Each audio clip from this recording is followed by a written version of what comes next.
विषय हा आहे की पळून जाऊन लग्न करणे हे योग्य आहे की नाही. तारुण्य वयातील मुलांनी कळत न कळत केलेली एकही चूक त्यांचे पूर्ण आयुष्य खराब करू शकते.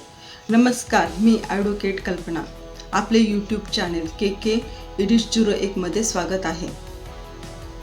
पळून जाऊन लग्न केल्यानंतर मुलीने चुकीचे स्टेटमेंट जर दिले तर एका मुलाचे पूर्ण आयुष्य खराब होऊन जाऊ शकते. मुलीचे वय आणि स्टेटमेंट यावर पूर्ण अवलंबून असते.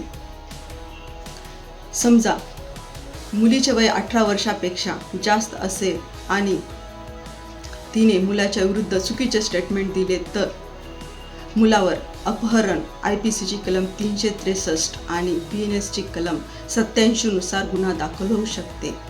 बलात्कार IPCची कलम 376 आणि BNSची कलम 63 नुसार गुन्हा दाखल होऊ शकते. तसेच फसवेगिरीचाही गुन्हा दाखल होऊ शकते आणि मुलाला 10 वर्षाची शिक्षा आणि त्याहून अधिक शिक्षा होऊ शकते. तसेच मुलीचे वय 18 वर्षापेक्षा कमी असेल तर मुलीची संमती कायद्याच्या दृष्टीने गृहीत धरली जाऊ शकत नाही.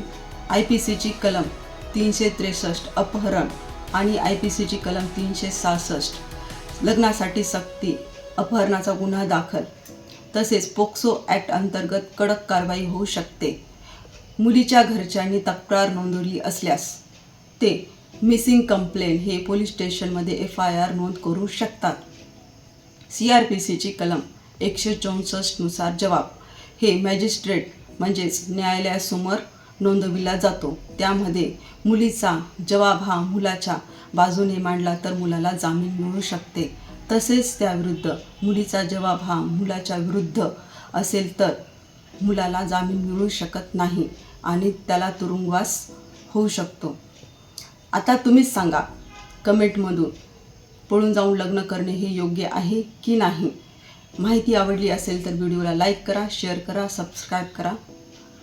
धन्यवाद.